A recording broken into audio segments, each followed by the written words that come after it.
Do you want to know how to create units for your Facebook group? Then this video is for you.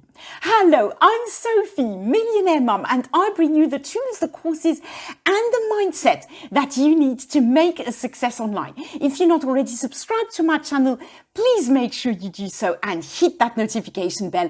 That way you won't miss a video every time I upload one. Now, Facebook made changes recently, right? And units have disappeared in Facebook groups. But you know what? The good news is they are called guides, and they are really very easy to create. So whether you want to call them units or guides, it doesn't really matter. I'm going to show you how to create them in your Facebook group. Let's go. Okay, so here's what you need to do. You go to your group, the group that you want to add units, guides in. You scroll down to settings and click here. And then scroll down, and as you can see, you have here add extra features and guides, right? So you click here, add. And then it's as easy as this. Look at this. Here you have your guides, right? Now, let's see how to create guides, right? They used to be called units. Now they are guides. How do you create them? So click here, start a guide. Then you are going to give it a name. Let's say guide 1, creating Facebook guides. Then you can say something like, yeah, anything, right? Then you go save. Okay. Then you are going to create a post within that guide, if that makes sense.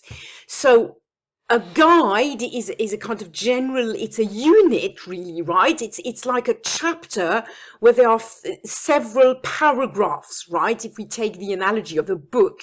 So, I don't know, each post can have, you know, you can put one post in a guide or as many as you like, right?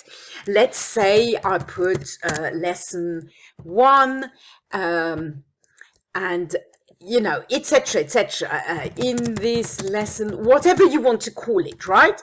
Basically, this is exactly like a Facebook post, right? It is a Facebook post, in fact, but it will be added to your guide. You can add, just like in a Facebook post, a photo or a video or anything really, right? Once you're happy with this, click post. And I'm going to show you what happens, right? There you go. So you see now you have one lesson in your guide. Now, again, you could create a second one. Then you would go create post. It will be lesson 2, okay? Now, another little tip I'm going to show you is what happens if, you know, you might write a post, right? Hello everybody. Okay, you might write whatever post you want, right? Then you post it, and later on you think, actually this post would go well in guide 1, right? It's relevant, so I want to organize it in and put it in a guide. So you can do that. You can click here and you can add posts to guide. So you click here. And then, now we've only got one guide, so you would click here. But you know, if you've got several ones, then it will give you a choice of different guides, okay? And then you give it a title, you know, whatever, and then you save. And I'm going to show you the guide. It will now appear in the guide. It should, at least. Oh yes, there you go. As you can see, so guide 1, it's got lesson 3 and it's got lesson 1, and my guess is if I refresh, it's going to show here as well. It should, at least. Yes, there you go. as you can see. Does that make sense? Okay. Now, little tip, this is particularly useful, in my opinion, when you go live.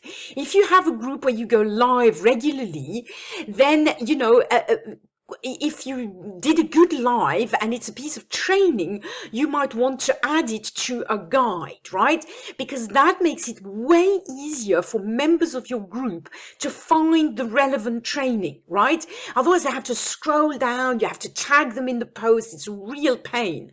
Whereas if you've got your guides all nicely organized, it's way easier for the members of your group to find what they need, right? Or for you to tell them, go to this guide, and you'll find the information. So your group, your Facebook group, almost turns into a little membership site. That's how it's done. I hope it's helpful. So that was easy, wasn't it? I hope you found this video helpful. If you did, please give it a like and subscribe to my channel if you enjoy my content. Now, Facebook has made quite a few changes recently. So if there's anything you're stuck with, anything you need help with, please let me know what it is in the comments below. I'll do my very best to find the answer and make a tutorial video for you. In the meantime, thank you so much for watching. If you want to get other insights into how to do this or that on Facebook, check out my playlist, Facebook Tutorials. It's full of little tips and tricks that I found on Facebook that I thought might be helpful for you. Thank you so much for watching. I'll see you in another video. Bye for now.